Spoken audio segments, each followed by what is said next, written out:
A very good afternoon. You're watching Lunchtime News on TV1. For the News First team, I'm Yuki Portia. Let's start off with a look at headlines.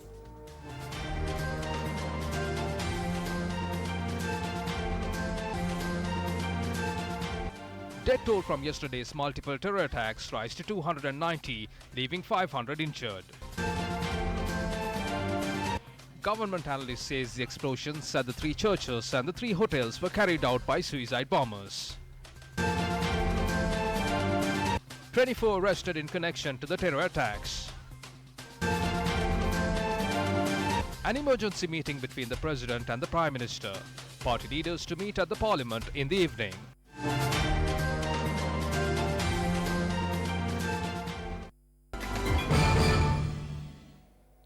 We're now joined by News First Charlene Benedict for more details on these explosions that took place yesterday. Thank you very much, Portia. Now, of course, today began as a very sad day for Sri Lankans as well as citizens of the world over. Now, speaking on the bombings that occurred yesterday, the government analyst has confirmed that 6 of the 8 bombings that occurred in Sri Lanka yesterday were suicide bombers. Now, government analyst Dave Valianga said that the attacks on the 3 churches and 3 leading hotels in Colombo were carried out by suicide bombers. The death toll following the string of bombings that occurred at 8 locations in the island, of course, has risen, currently stands at 290. Police spokesperson SP Ruan Gunasekara said that over 500 people have been injured in the bombings that occurred yesterday. 261 people are being treated for their injuries at the Colombo National Hospital.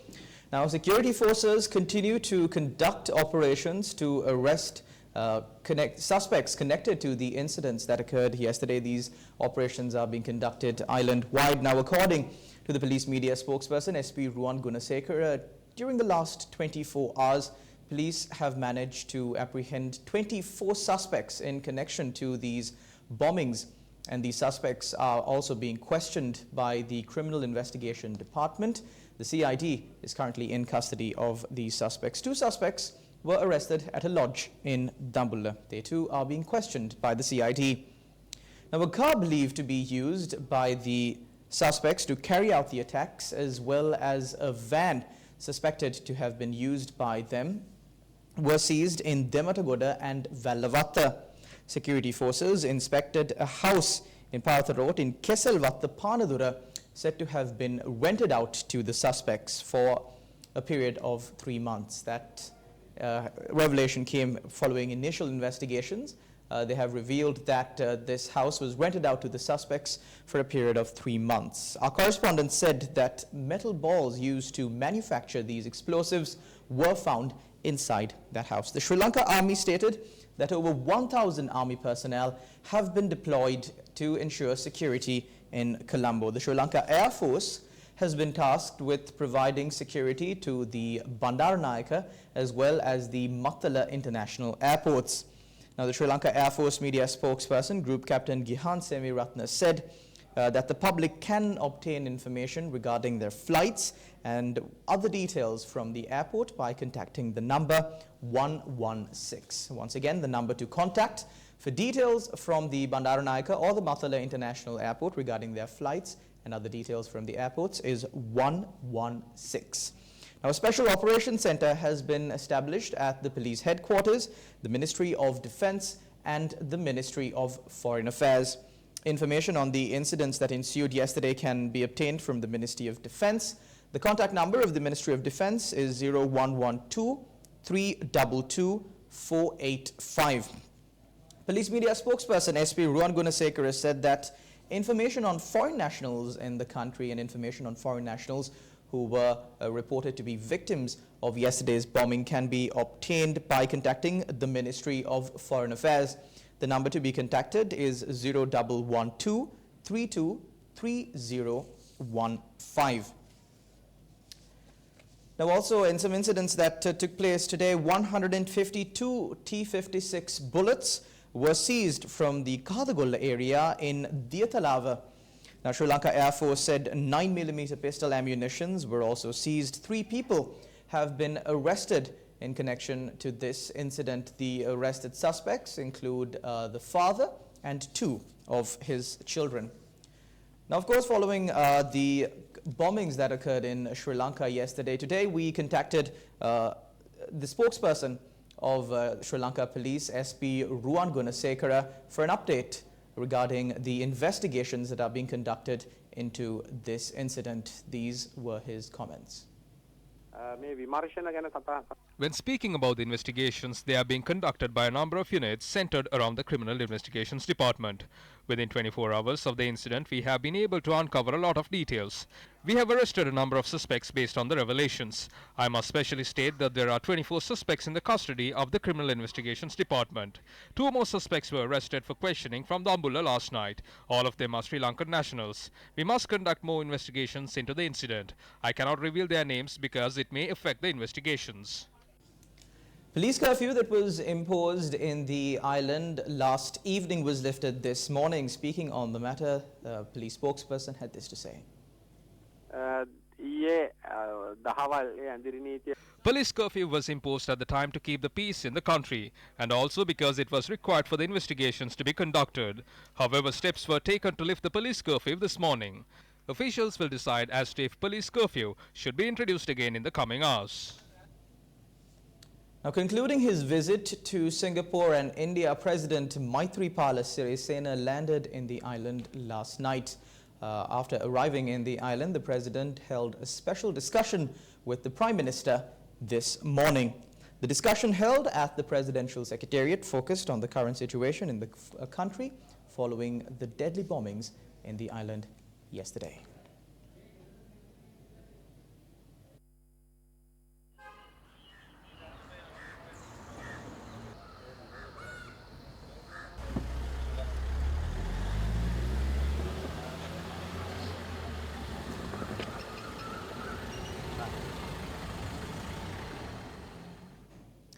Now, also a special party leaders meeting has been called this evening to hold discussions on the current situation in the country. Reporting on the matter is Newsfirst parliamentary correspondent Shripal Vanyaraj. Considering the situation in the country, Parliament will convene at 1 p.m. tomorrow. According to standing orders, it is Prime Minister who would make the request to Speaker to convene Parliament. An extraordinary Gazette notification must be issued in this regard. Parliament was due to convene on the 7th of May. General Secretary of Parliament Dhammika Dasanayake said the party leaders meeting will be held at 2 this afternoon. The General Secretary said that the party leaders will agree on the discussions that will be conducted when Parliament convenes tomorrow. Now, issuing a joint statement, the bishops of Colombo and Kurunagala of the Church of Ceylon says they are shocked and deeply saddened by the barbarous acts of violence brought on innocent worshippers, children and women and men. The release says, quote, "We call on the government to institute quick action to investigate thoroughly these incidents and bring the perpetrators to justice, to ensure the safety of places of religious worship and to prevent any individuals or groups from taking the law into their own hands or provoking acts of intimidation or violence against any community or group." It added, quote, "We call on all Sri Lankans to be mindful at this time and to act with patience and understanding. We ask for the continued support of all security and emergency services in ensuring public peace and in providing care for the affected. The motives of those twisted and wrapped minds who planned and executed such appalling acts should very well be to destabilize the country and to cause damage to the unity and harmony of our nation."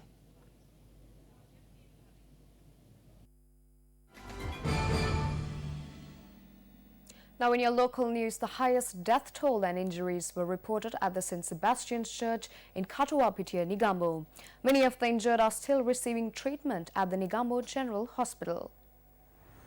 The director at the Negombo General Hospital said remains of 104 people are lying at the hospital. More than 100 people are receiving treatment at the hospital, while the remains of the deceased will be handed over to the relatives following the magisterial inquiry. Meanwhile, remains of 7 victims are currently lying at the Ragama Hospital, while 32 are currently receiving treatment.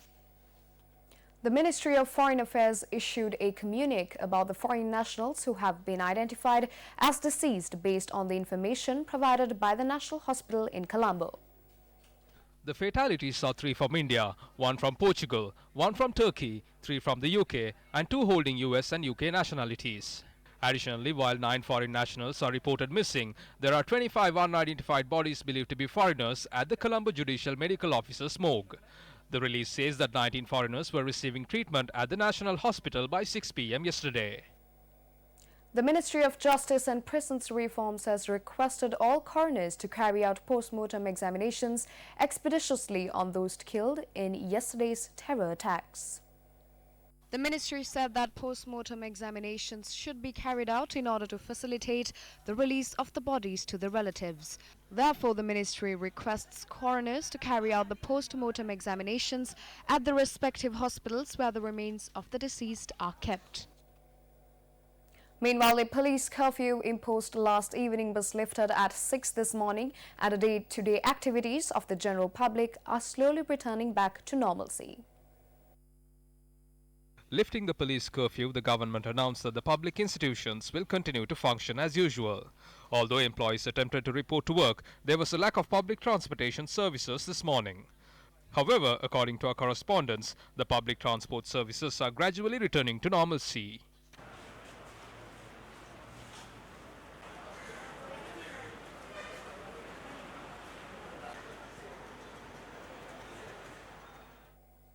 Minister Sajid Premadasa visited the blast site at the Kochikade Church today.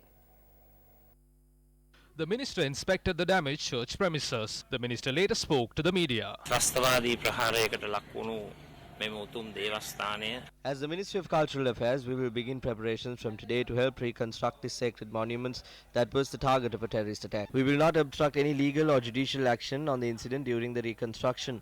This church is a sacred place. It is an important place of worship. I pledge to the hundreds and thousands of Catholics across the country, I will begin the reconstruction of these places of worship and hand it over to the Catholic devotees in the country. That is the reason why I visited this location. After the police and other investigations into the matter have concluded, without causing hindrance to the investigations, we will obtain the advice of the Cardinal and reconstruct these holy places of worship. යලි නොගොඩනැගීමේ අලු පිසදමා යලි ගොඩනැගීමේ මේ කාර්යය අපි ක්‍රියාත්මක කරන්න බලාපොරොත්තු වෙනවා. And that's a wrap up of Lunchtime News. For the News First team, I'm Yuki Portia. Take care and good day.